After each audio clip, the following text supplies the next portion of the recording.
Ako po si Tenny Rose Niandante. At ako naman, si Michael Davantes. At ito ang Mabuhay Montreal TV.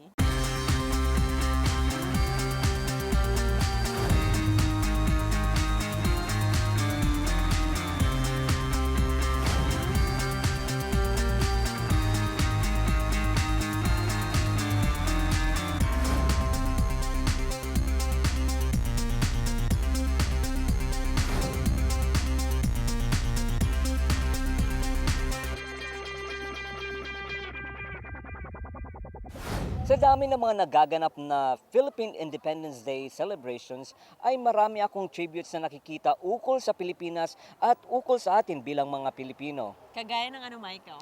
Kagaya ng isang YouTube video na napanood ko na may katanungang bakit ang sarap maging Pilipino? So, Tenny, bakit nga ba? Bakit masarap maging Pilipino? Magandang tanong yan, Michael. Kasi ako kahit Canadian citizen na, hindi talaga pwedeng talikuran kung ano pa man at kung saan ka galing. Yan ang pagiging isang tunay na Filipino. Sa dugo at syempre sa kulay ko, Michael, makikita mo Pinoy na Pinoy. And syempre, we value our families a lot. We have a strong family ties at malakas ang ating paniniwala sa Diyos. Ayan, totally agree ako dyan. Iba talaga ang bonding ng pamilyang Pilipino at syempre may faith tayo sa taas. Ikaw naman, Michael, you've been living here in Canada since 80s pa. Paano mo masasabing masarap pa rin maging Pinoy? Para sa akin, masarap maging Pinoy dahil sa ating unique qualities at yaman ng ating kultura. At proud din ako sa ating lingwahe kung kaya't matataas pa rin ako magtagalog at magwaray-waray. Katulad mo, magaling ka pa rin magbikol. At masarap ang ating pagkain, masaya ang ating mga festivals at very fun-loving tayong mga Pilipino. At isa pa, we can be very proud of our humanity, mapagmahal at mapagkalinga tayo sa ating kapwa. And na-mention mo na rin ang humanity. Nandiyan ang ating kasamahan na si Derwin. Pumunta siya sa isang study tour program ng Desjardins. Ito para sa kooperatiba para sa Pilipinas. Well, basically, we have a regional Asian program, okay, which is financed by CIDA, Canadian International Development Agency. We are Desjardins Development International. So, therefore, we have been working there for about 3 years now, working on the concept of integrated networks, the network concept. So, today we have visitors. For the past week, we have 4 co-ops and also the National Federation called NATCO, which are visiting the Desjardins network of financial co-ops. These are all from the Philippines?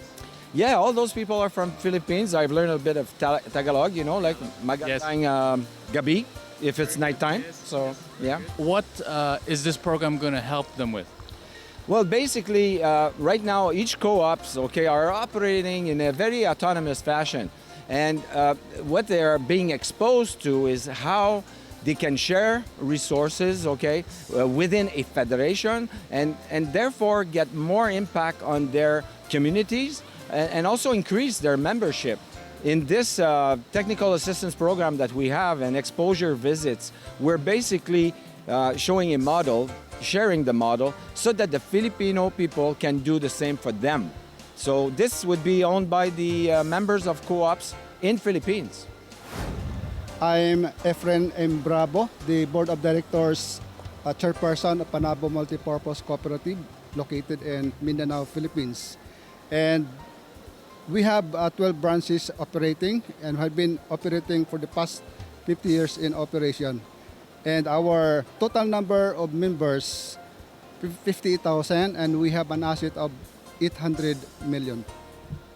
Okay, I'm Miriam Baloyo, the Vice Chairperson of Tagum Cooperative this year. And we have 2.2 billion in assets. And we also have 100,000 more of members. And we are operating in Davao del Norte. And we are also the number 6 biggest co-op in the Philippines. In terms of assets. And bakit kami nandito?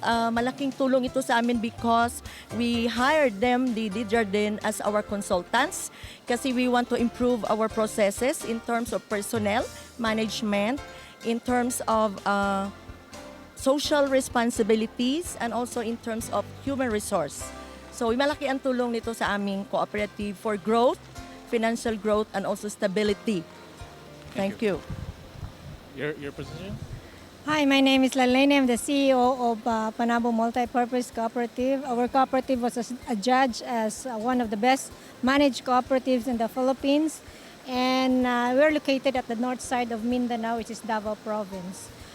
We are here at Montreal because we have engaged the assistance of DID in terms of exposure and in terms of benefiting our cooperatives of the skills and the technologies that they have. Hello, my name is Rini Hilot, the CEO of Oro Integrated Cooperative based in Mindanao. Our co-op has an asset of 1.8 billion and we have members of around 100,000. And our purpose of going here is to study how the ID or how the Jordan do their businesses. I'm Raul Calayan Jr., the Chief Operating Officer of the National Confederation of Cooperatives or NATCO. And I'm Leslie Esternon. I'm the head of the consultancy unit of NATCO. And what does your company do? Ang NATCO ay federation ng mga cooperatives sa Philippines. Sa ngayon, meron kaming 700 primary cooperatives na miyembro ng NATCO. Ang 700 cooperatives na to ay merong 1,200 offices. And yung cooperatives under NATCO ay binubuo ng mga 2.3 million individuals. And what's your purpose here? Nandito kami upang matutunan kung paano ang isang network ay maging integrated. Merong isang malaking vision ang NATCO na ang lahat ng kooperatiba, at least ang members na 700 cooperatives of NATCO will be integrated. And being integrated, there will be more capacity, more services, better services for the Filipino members. Is there a place where people, our viewers, can see your company or website? Yeah, ang NATCO ay malalaman, ay makita sa website na www.natco.coop. Ang aming opisina ay sa Project 4, Quezon City. So yung mga gustong magtanong regarding NATCO, pwede kaming ma-visit sa aming website. Salamat. Thank you. Salamat. Gaya nang na-mention kayo na sa interview ni Derwin, ang study tour program na ito ay ni-sponsor din ng SIDA, which is a Canadian International Development Agency. At 14 years ago, Tini, ay pinadala ako ng SIDA to the Philippines to work for an NGO called Tanggol Kalikasan. So thank you, SIDA, for helping the Philippines. Marami talaga natutulungan ng SIDA ng mga NGOs dyan sa Pilipinas. Magbabalik pa po ang Mabuhay Montreal TV.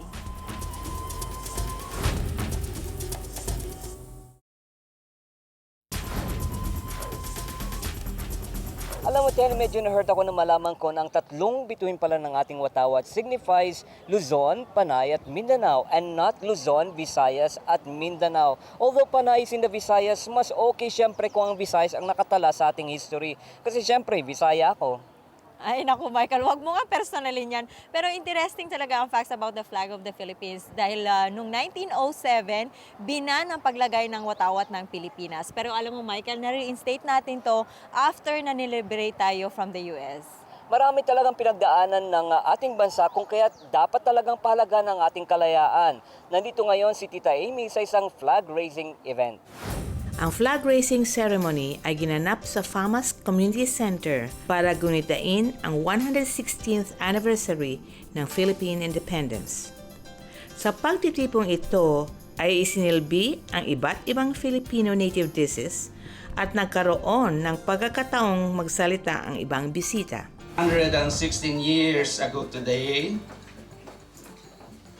the first Filipino flag that was sewn by Marcela de Agoncillo while she was in exile in Hong Kong was first unfurled at the balcony of the mansion of General Emilio Aguinaldo. I want to whet everyone's appetite for Saturday nights. More and more Montrealers of all types, cooks and lookers of all types, people who live across the island are getting to know the Filipino community and continue to appreciate the Filipino community for its contribution to the city, this province, and this country. I will maintain the link to the country of origin or heritage, but at the same time, I salute you for being Canadian. We've all contributed to making this city, province, and country a wonderful place. And certainly the Filipino community, the expatriate Filipino community has done that. And so I'm very, very pleased to be here with you on this auspicious occasion. Aking nakausap ang presidente ng FAMAS na si Nida Kirapas. Yeah, ang pista sa nayon natin ngayon ay sa July 20 sa Mackenzie King Park. Iniimbitahan ko lahat ang mga kababayan natin na pumunta doon at magdiwang tayo sa pista natin. So there it is. We are all invited. So come and join us for the Pista sa Nayon. This is Amy Manonog from Mabuhay Montreal TV. Ang flag raising event na yan, sinundan po yan ng Independence Ball na sponsor pa rin ng FAMAS. Tonight, we celebrate the 116th anniversary of the Proclamation of Philippine Independence. We celebrate the audacity of our forefathers to proclaim our right to self-determination, even in the face of global realities at that time. We honor their efforts to win for us true freedom and liberty, and we realize that we have big shoes to fill.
Nagkaroon din ng selebrasyon sa Mackenzie Park para naman sa birthday ng ating pambansang bayaning si Dr. Jose Rizal.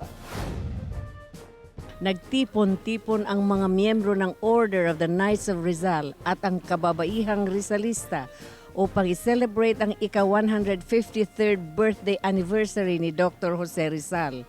Aking nakausap ang ilang miyembro na dumalo.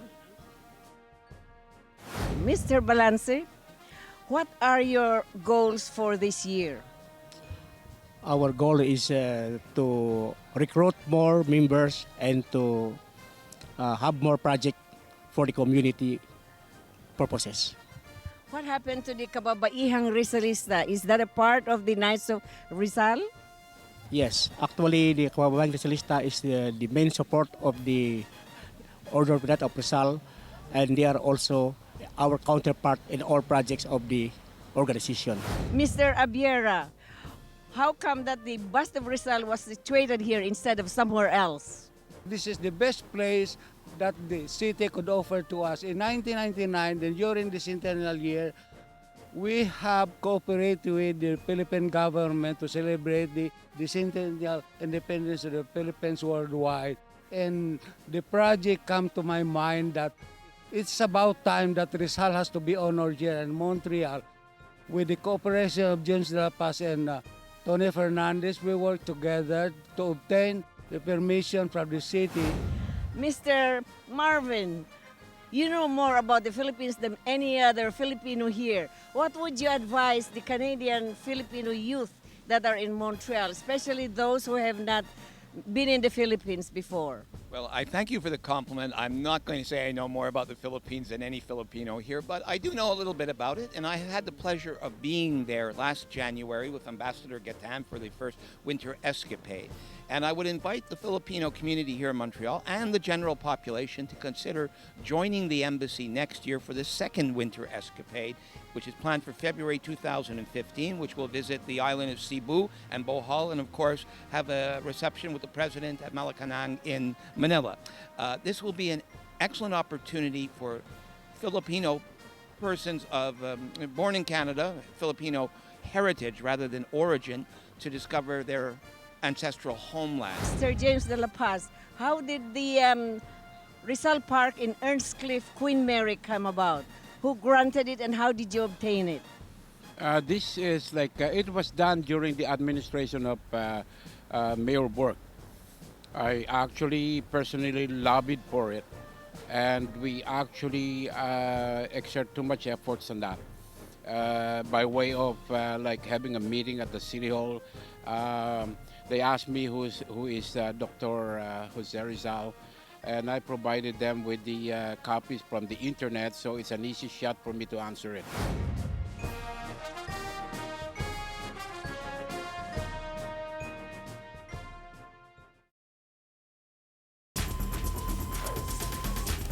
Alam mo, Michael, pagdating talaga sa kantahan, world-class ang mga Filipino. At narito ang isang world-class blues singer na si Caroline Fe, interviewed by Mariel.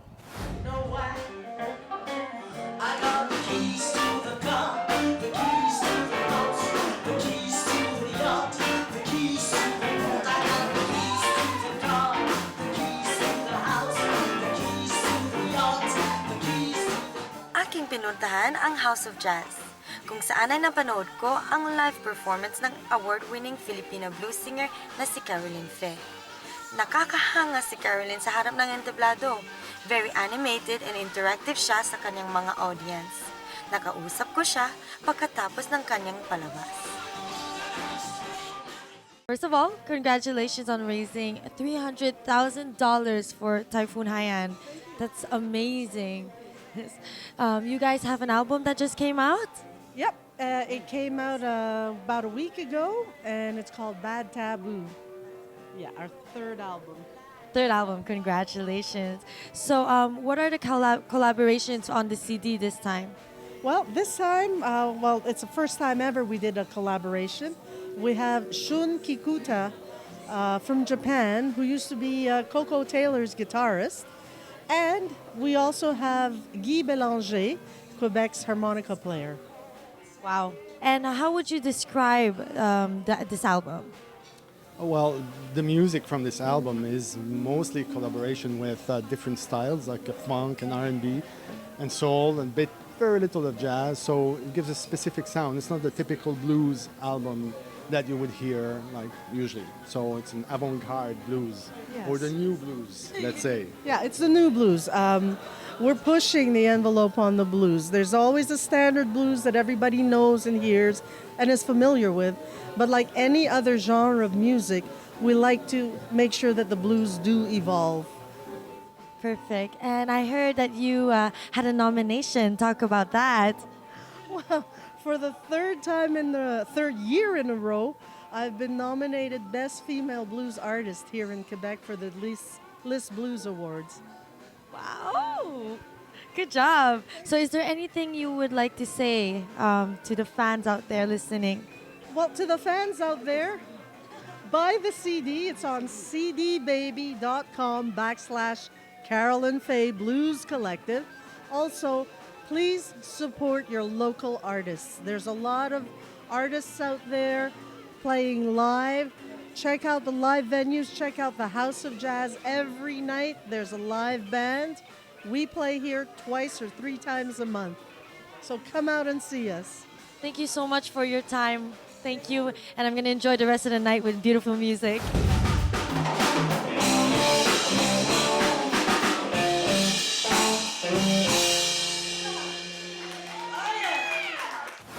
Marami pong salamat sa pagtangkilik sa aming programa. Na patuloy na naglilingkod sa ating komunidad. Muli po tayong magsama-sama dito sa MMTV.